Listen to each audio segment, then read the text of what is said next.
వైద్యం చేయించుకుని వాళ్ళు ఇంకా 90% మంది ఉన్నారు అలర్జీ ఆస్మా పేషెంట్లు సమాజంలో నరకం అనుభవిస్తూ. వైద్యం లేదని కొందరు అపోహ పడతా ఉంటారు, ఇంగ్లీష్ మందులు కావని కొంతమంది అపోహ పడతారు. పలానా డాక్టర్ కాడికి పోతే ఇది అలర్జీ అంటాడు, ఆస్మా అంటాడు, లేనిపోని మందులన్నీ ఇస్తూ ఉంటారు, మా పిల్లల్ని పాడు చేస్తారని కొంతమంది రారు. నేనేం చెప్తానంటే, అంటే ఒక డాక్టర్ దగ్గరికి ఇప్పుడు పిల్లల్ని తీసుకొస్తారు కదా, తీసుకొచ్చిన తర్వాత తల్లిదండ్రులు ఎంత భయపడతారంటే మా పిల్లల్ని డాక్టర్లు ఏం పాడు చేస్తారేమో అన్నంత భయపడతారు.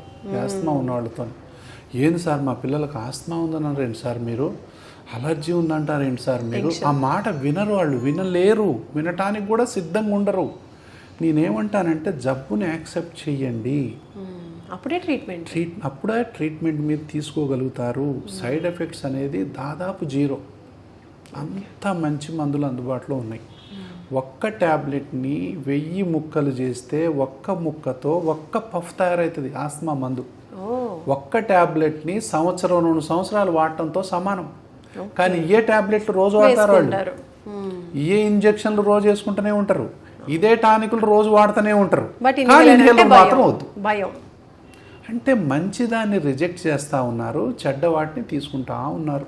తర్వాత ఏంటి, రిపీటెడ్గా అడ్మిట్ అవుతూ ఉంటారు. పోయి నెలకు 2 సార్లు అడ్మిట్ అయ్యేవాళ్ళు ఉన్నారు.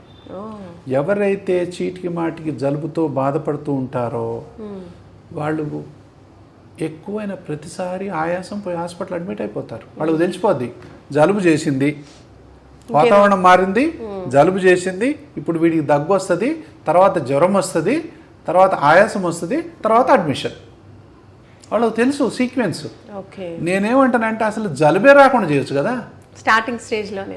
జలుబే రాకుండా చేసినప్పుడు ఆయనకు దగ్గు ఎక్కడిది, జ్వరం ఎక్కడిది, హాస్పిటల్లో అడ్మిట్ అవ్వటం ఎక్కడిది, ఇంకా ఎలా అంటే యాంటీ అలర్జీ ట్రీట్మెంట్ అంటాం.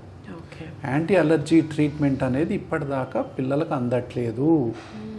అపోహల వల్ల అందట్లేదు, అర్థం కాక అందట్లేదు, అవగాహన లేక అందట్లేదు. దగ్గరికి హాస్పిటల్కి వచ్చిన తర్వాత కూడా అంటే ఒక పేషెంట్కి ఒక డాక్టర్కి మధ్యన తల్లిదండ్రులు అడ్డుగోడల్లా నిలబడతారు. ఒక్కోసారి మమ్మల్ని అక్కడ దా బోనేరు. వీళ్ళకు ఎన్నో రకాల 100 అపోహలు ఉంటాయి. ఎంత చెప్పినా కొన్ని 100 వీడియోలు చేశాను నేను.